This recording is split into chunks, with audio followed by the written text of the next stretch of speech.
December 26th, 1900. A relief boat arrives at one of the most remote lighthouses on Earth, 20 miles off the Scottish coast, surrounded by nothing but the freezing North Atlantic.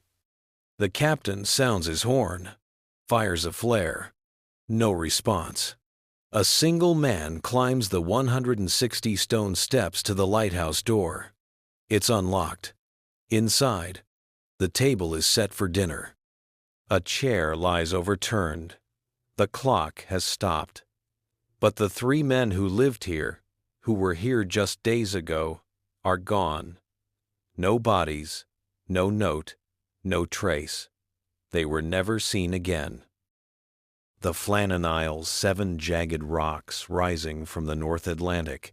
Local fishermen called them cursed, haunted by spirits that dragged sailors to their deaths.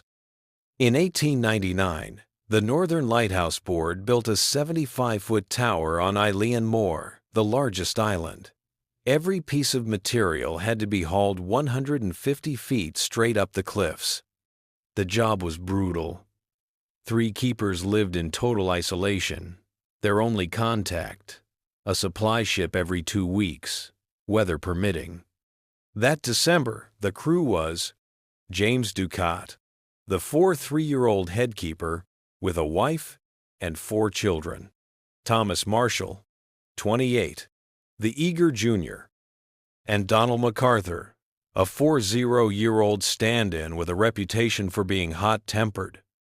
On December 15th, 1900, a passing ship called the Archtor noted something strange. The lighthouse was dark. When the ship docked 3 days later, they reported it to authorities. But brutal storms delayed the relief vessel Hesperus for another week. What they found on December 26th would haunt Scotland for the next century. Relief keeper Joseph Moore climbed the 160 steps alone. The entrance gate was closed, the main door unlocked. Inside, the beds were unmade. The clock on the wall had stopped. A meal sat untouched on the table. A chair knocked to the floor. The only sign of life, a canary, still alive in its cage. Moore returned to the ship, visibly shaken. Captain Harvey sent more men.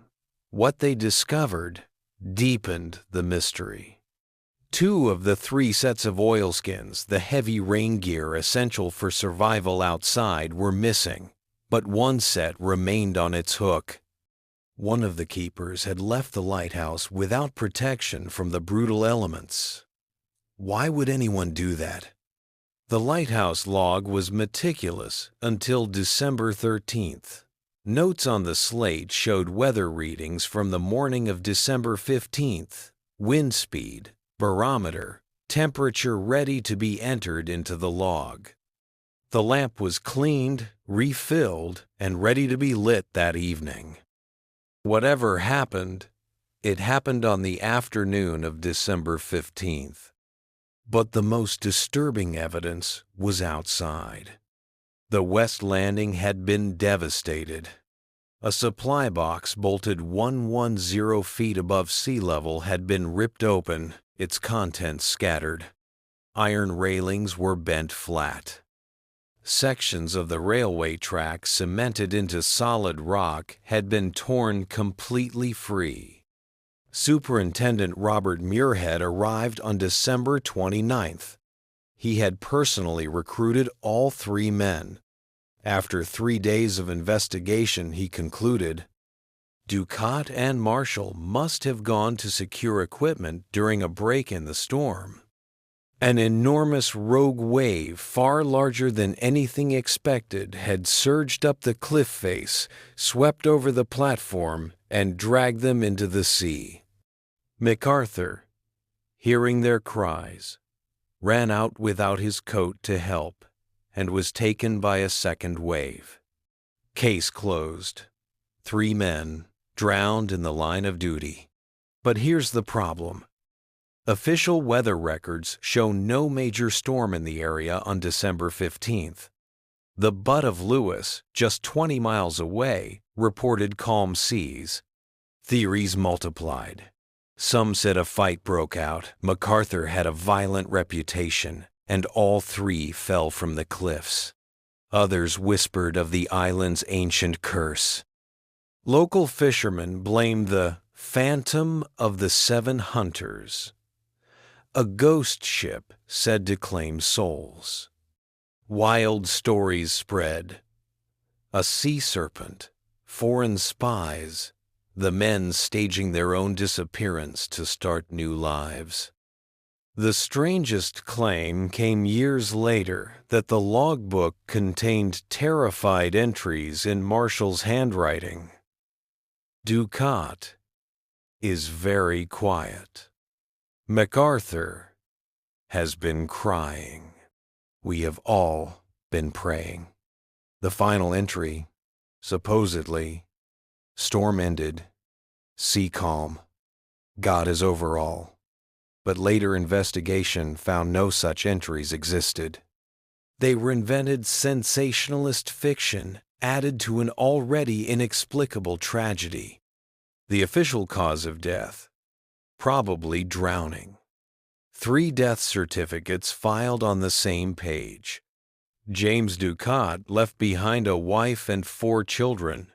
Donald MacArthur left a wife and 2 children.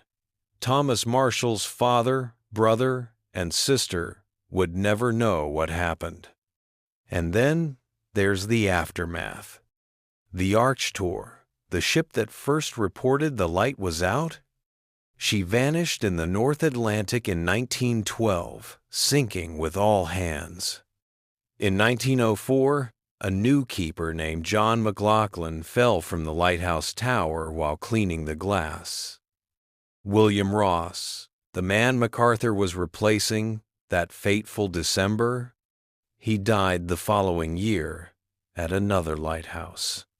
The lighthouse was automated in 1971. No one has lived on Eilean Moor since.